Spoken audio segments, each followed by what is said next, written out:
OBC certificate, minority certificate. लेकिन हम क्या करते हैं ना, बाबा साहब की नहीं माननी, क्या करते हैं, नहीं। और इतने महान आदमी ने आपको दिया जमीन का, जायदाद का, बोलने की आजादी, हर एक परिवर्तन करने की आजादी, हर एक आजादी बाबा साहब अम्बेडकर ने दी।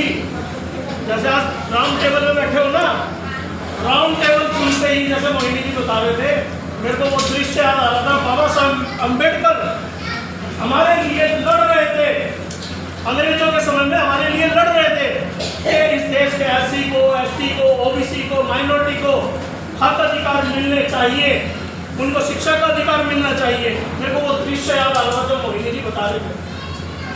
क्या कितना महान आदमी इस देश के 90-95% लोगों के लिए लड़ा। ये कोई एक जाति का, एक जाति वर्ग का मसीहा नहीं है, पूरे देश के 90% लोगों का मसीहा, महिलाओं को आजादी दिलाने वाला मसीहा, जिन्होंने हिंदू कोड बिल लिखा, हिंदू कोड बिल लिख करके ये दिया कि महिला अपनी, अगर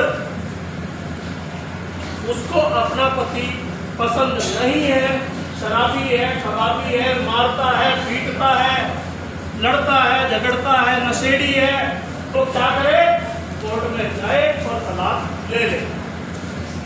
बाबा साहब अम्बेडकर ने ये हक अधिकार हिंदू कोड बिल बना करके संविधान में समानता दिलाने के लिए कि आदमी और औरत में कोई भी फर्क नहीं होना चाहिए, उसके एवज में हिंदू कोड बिल बनाया। और उस हिंदू कोड बिल बना करके करोड़ों महिलाओं को, देश की हर एक महिला को, चाहे वो किसी भी जाति की, धर्म की, किसी भी मजहब की महिला हो, उसको आजादी दी कि अगर आपका पति आपको पसंद नहीं है, थोप दिया गया है, तो आप उससे आजाद हो सकते हैं। दूसरी आजादी दी कि अगर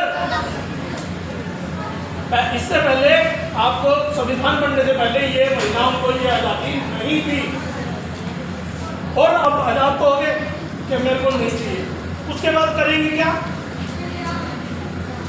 क्या, तो आपकी सुरक्षा के लिए दो प्रावधान करें कि पति की भी संपत्ति में अधिकार है और अपने पिता की भी संपत्ति में आपको अधिकार है। कितनी बड़ी आजादी, एक सामान्य बनाने के लिए, औरत और आदमी का फर्क खत्म करने के लिए, सामान्य बनाने के लिए ये आजादी दी गई, हक अधिकार दिए गए कि आप लोगों को विशेष अधिकार दिए गए, पति की भी संपत्ति में अधिकार है और पिता की भी संपत्ति में अधिकार है, बराबर का। जितना आपके भाइयों को था या जितना आपके पति को अधिकार था, उतना ही बराबर का हिस्सा।